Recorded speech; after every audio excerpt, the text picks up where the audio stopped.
තෙරුවන් සරණයි සියලු දෙනාටම. අද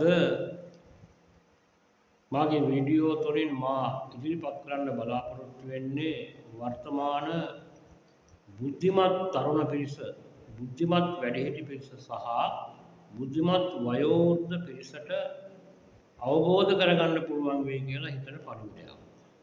නන්දාමාලිනී මහත්මිය කියනවා හිස් මිනිසුන් බස් තොඩවන පුස්පුරන. මොකද වැඩකට නැති, තේරුමක් නැති, අවබෝධයක් නැති මිනිස්සුන් විවිධ බස් කියවනවා.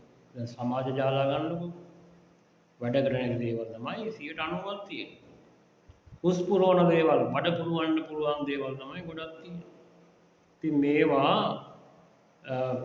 ග්‍රහණය කරගන්න වැඩි පිරිසක් තමයි අපේ සමාජය තුළ ඉන්නේ. ඒ බඳු සමාජයක අපි වැඩි කතා කරන්නේ අවශ්‍ය අවස්ථාවකදී, අවශ්‍ය වෙලාවකදී වැදගත් පණිවිඩයක් දෙන්න තියෙනවා නම් ඒ පණිවිඩය දෙන්න තමයි අපි මේ සූදානම් වෙන්නේ. විශේෂයෙන්ම මම හැමදාම කතා කරන්නේ අධ්‍යාපනය පිළිබඳව. මොකද ඒකට හේතු කාරණා ගණනාවක් තියෙනවා.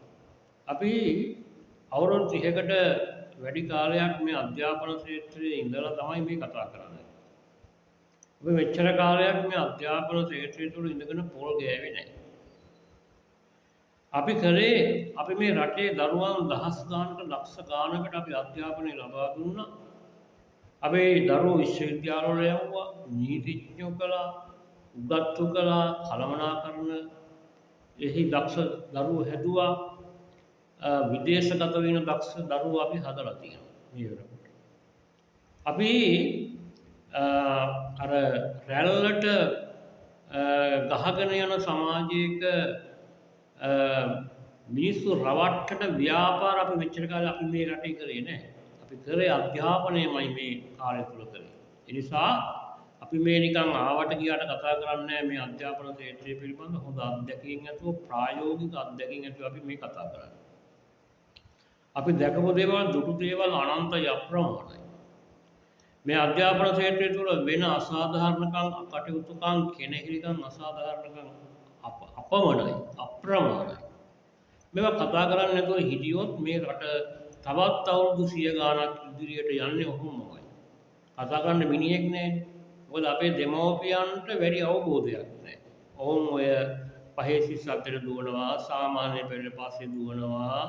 කොහොම අර නිකන් එක්තරා මේ රැල්ලකට අහු වෙලා ගමනක් යන ක්‍රමයක් තමයි තියෙන්නේ. අර බණ රැල්ල වගේ. අවබෝධයෙන් කරන්නේ ලෝකයා යන පැත්තට තමයි යන්නේ. මිනිසු කරන දේවල් කරන්නේ. ඒ නිසා අපිට පැහැදිලිව තීක්ෂණව බුද්ධියෙන් බලනකොට අපිට පේනවා අපේ ජනතාවගේ තියෙන බුද්ධි මට්ටම. අපි කනගාටු වෙන්නේ නැහැ. එක එක්කෙනාගේ නේද? නානත්ත කාය, නානත්ත සංඥා. බුද්ධි මට්ටම් විවිධයි. ඉතින් අපිට හරි අනුකම්පාවක් ඇති වෙනවා මේ මිනිස්සු ගැන දැක්කහම.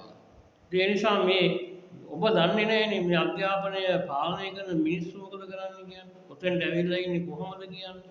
ඔය දරුවෝ කොහොමද පාලනය කරන්නේ කියන්නේ ඔබ දන්නවද? නෑ. ඔබේ හැම දරුවෙකුට ඔබ බලාපොරොත්තු වෙන හැම දරුවෙකුටම ඒ ඉලක්කය කරා යන්න පුළුවන්ද? බෑනේ. හැම දරුවෙක්, හැම දෙමව්පියෙක්ම, අම්මා කෙනෙක්ම, තාත්තා කෙනෙක්ම බලාපොරොත්තු වෙන තමන්ගේ දරුවා යම් ඉලක්කයකට යනවා. හැම කෙනාටම වෛද්‍යවරයෙක් වෙන්න බෑ. හැම කෙනාටම ඉංජිනේරුවෙක් වෙන්න බෑ. නමුත් යම් ඉලක්කයක් තියෙනවා. ඒ ඉලක්කයට යන්න පසුබිම හදලා තියෙනවා. මේ අධ්‍යාපන බලධාරීන් කියනවා. දැන් ওই අධ්‍යාපනය පාලනය කරන උන් ඉන්නේ ඔක්කොම සුදුසුද? ජීවිතේට ඉස්කෝලේකට ගිහිල්ලා අකුරක් උගන්වපු නැති වුන් තමයි අධ්‍යාපනය පරිපාලනය කරන්නේ. අර විවෘත තරග විභාග කියලා කෙමනක් මේ ලංකාවේ අටවලා තියෙනවා. ඒ අටවලා තියෙන කෙමන හින්දා ජීවිතේට ඉස්කෝලේකට ගිහිල්ලා අකුරක් උගන්වපු නැති වුන් තමයි අධ්‍යාපන පරිපාලන ක්ෂේත්‍රයේ ඉන්නේ. අධ්‍යාපකවරු එන තරම් වලට ගිහිල්ලා. දැන් උන්ට පුළුවන්ද මේ ප්‍රායෝගික අත්දැකීම් තියෙන වසර ගණනාවක් ක්ෂේත්‍රයේ උගන්වපු හිටපු ගුරුවරු පාලනය කරන්න මොනවද දන්නේ? දැන් අපිට hina යනවා. දැන් මම විදුහල්පතිවරයෙක් විදිහට අවුරුදු මේ 7-8ක් සේවය කරලා තියෙනවා. ඒකට දැන් මේ මිනිස්සු ඇවිල්ලා මොනවද කියන්නේ? ජීවිතේට පාසලක උගන්වලා නැති අකුරක් දරුවෙකුට උගන්වලා නැති මිනිස්සු විවෘත තරංග විභාගයක් නිසා පරිපාලන තනතුරු ලබාගෙන ඇවිල්ලා අර අවුරුදු 25 30ක් උගන්වපු අත්දැකීම් තියෙන ගුරුන්ට උපදෙස් දෙනවා. ගුරු උපදේශ ගුරුත් තියෙනවා. දැන් මේ මොනවා දැනගෙනද මේ කරන්නේ? ඒක කවුද මේව හැදුවේ? ඉස්කෝලේක උගන්වලා නැති වැස්සකටවත් උගන්වන්න ගියේ නැති. ඉස්කෝලේ ඉගෙනගෙන තියෙනවා. ඉගෙන නැත්නම් උන්ට විශ්වවිද්‍යාවල ගිහලා යන්න බෑනේ. ඉස්කෝලේක අකුරක් උගන්වපු නැති මිනිස්සු කොහොමද ඉස්කෝලේකට ගිහිල්ලා පරිපාලනය කරන්නේ? ඉස්කෝලේ පාලනය කරන්නේ කොහොමද? ගුරුවරුන්ට උපදෙස් දෙන්නේ කොහොමද? දන්නවද? නෑ. මේවා මේ රටේ විහිළු. මේ රටේ විහිළු. මේක තමයි මෙච්චර කාලයක් මේ රටේ වුණේ. මම විශේෂයෙන්ම කියන්නේ මේ වර්තමාන රජයට මේවා හොයන්න. මේ විහිළු නවත්තන්න. මේ මිනිස්සුන්ට මේ වර්තමාන අධ්‍යාපන පරිපාලනය කරන බලධාරීන්ට මේක කරන්න බෑ. මුන් හොරු, වංචාකාරී, අත්නෝමතික, අවස්ථාවාදී, උන්ගේ උන්ට පමණක් අදින, හිතවතුන්ට පමණක් අදින. ඒ වගේම සමහර අධ්‍යක්ෂකවරු ඉන්න කලාප අධ්‍යක්ෂකවරු අපි දන්නවා මේ සමහර මේ අපේ විශේෂයෙන්ම මම මේ කතා කරන්නේ මේ ශ්‍රී ලංකාවේ ඉන්න පොදු අධ්‍යාපන පරිපාලන නිලධාරීන්ට නෙමෙයි. ඒක මම කියනවා. සියලුම අධ්‍යාපන බලධාරීන්ට නෙමෙයි. එහෙම හොඳ පිරිසක් ඉන්නවා. හැබැයි බහුතරයක් ඉන්නේ අර වගේ. දැන් ඔය අපි මම ඉන්න ප්‍රදේශෙත් එහෙම නිලධාරීන් තමයි ඉන්නේ. බලධාරී. තමන්ගේ හිතවත්කම්, තමන්ගේ ඥාතිකම් ඒවට සලකන, සහෝදරකම් වලට සලකන එහෙම පරිපාලන නිලධාරීන් තමයි මේ වගේ ඉන්නේ. උන්ට මත්පැන් බෝතලයක් දෙනවා නම්, උන්ගේ බැල මෙහෙවරකම් කරනවා නම් අන්න එහෙම තමයි ඔය පරිපාලන නිලධාරීන් ඉස්කෝලේ ගුරුවරුන්ට විදුහල්පතිවරුන්ට සලකන්නේ. මේක තමයි ඇත්ත මේ රටේ. මේක තේරුම් ගන්න ඕනේ අකමැත්තෙන් උනත්. මේක තිත්තයි ඇත්තයි.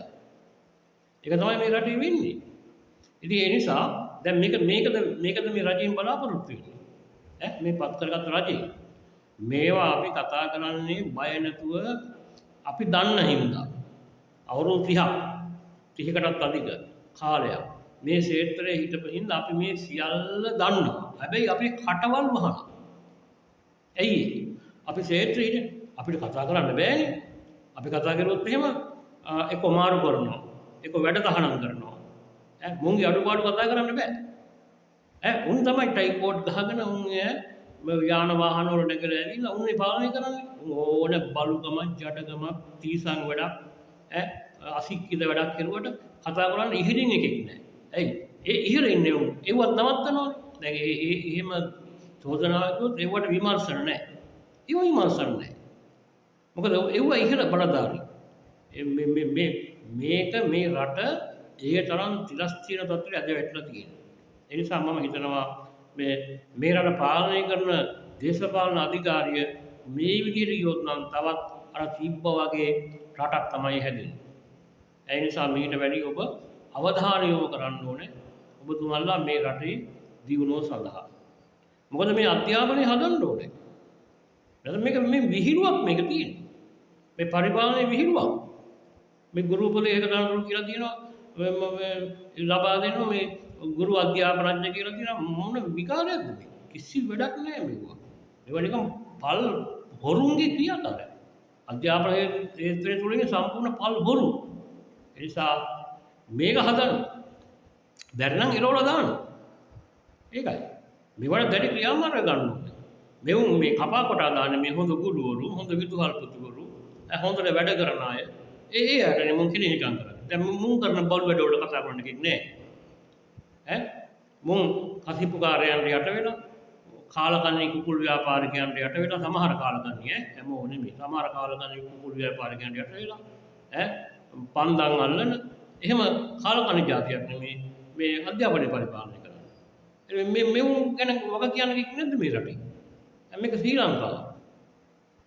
දැන් යකෝ මේ අපි මේ අධ්‍යාපනයට ආවේ මේ එවුන්ගෙන් මේ ඉගෙනගෙන නෙමෙයිනේ. අපි මේ අධ්‍යාපන ක්ෂේත්‍රයට ඇවිල්ලා තියෙන්නේ අපි ඉගෙනගෙන. අපි එක එකට යටත් වෙන්න ඕනේ නැහැ. හරිද? අපි එක එක්කෙනාගේ මේ යාචක වෙන්න ඕනේ නැහැ. කවුරුවත්. මේ ජීවන ලෝකෙ එහෙම නැහැ. යුරෝපීය රටවල් එහෙම නැහැ. ලෝකේ ඔක්කොම එකම මේ තලයක ඉන්නේ. මේ ලංකාවේ තමයි මේ තියෙන්නේ මේ විනාශය මේ කාලකන්ණි ක්‍රමය. ඉතින් ඒ නිසා මේක ඉතාමත්ම ඉක්මනින් වෙනස් වෙන විදිහ වැඩ පිළිවෙලක් කියනවා. මේ අධ්‍යාපන ක්ෂේත්‍රයේ ඉන්න කාලකන්ණි බලු වැඩ කරන නිලධාරී අපේ ප්‍රදේශවලත් ඉන්නවා එහෙම. කෙනෙහිකම් කරන්නේ උන් සම්පූර්ණ මෙලවලා දානවා. ඕකේ ඉන්නවා මේ කලාප අධ්‍යාපකවරු, පළාත් අධ්‍යාපකවරු, නිලධාරී, විෂය අධ්‍යාපකවරු හැම එකම ඉන්නවා. ඒ උන් ඔක්කොම එලවන්න ඕනේ. ඒ උන් ඔක්කොම අයින් කරලා දාලා හරි. හොඳ පණ තියෙන පාලකෙක් මේ රටේ ඉන්නවනම් මම හිතනවා පාලන අධිකාරියක් තියෙනවා නම්, දේශපාලන අධිකාරියක් තියෙනවා නම් මේවා සේරම විසඳන්න පුළුවන්. ඒ නිසා මම මේ වෙලාවේදී මගේ දැඩි අවධානය, දැඩි ප්‍රකාශය මම කරන්නේ විශේෂ අවධානයක් යොමු කරලා මේ කටයුතු කරා.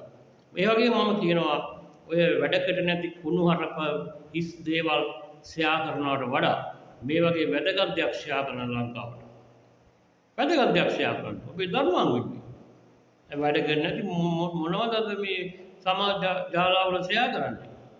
හිස් මිනිසුන් කුස්පුරවන බක්ගොඩක හිස් මිනිස්සු වැඩ කර නැති හිස් වචන කතා කරන බඩ ගෝත්‍රේ විතරක් පවන හිතන වැඩ කර නැති විහිළු ෂෙයා කර ප්‍රමෝට් කරනවට වඩා මේ වගේ හොඳ පණිවිඩයක් මේ රටට දෙන්න කියන කාරණා මම නිකුත් කරමින් මම තව තවත් මේ විදිහට අලුත් දේවල් මේ අධ්‍යාපනය තුළ සිදුවෙන හැම දෙයක්ම ඔබ හමුවට කියන බලාපොරොත්තු වෙමින් මම සමුගන්නවා. තෙරුවන් සරණයි.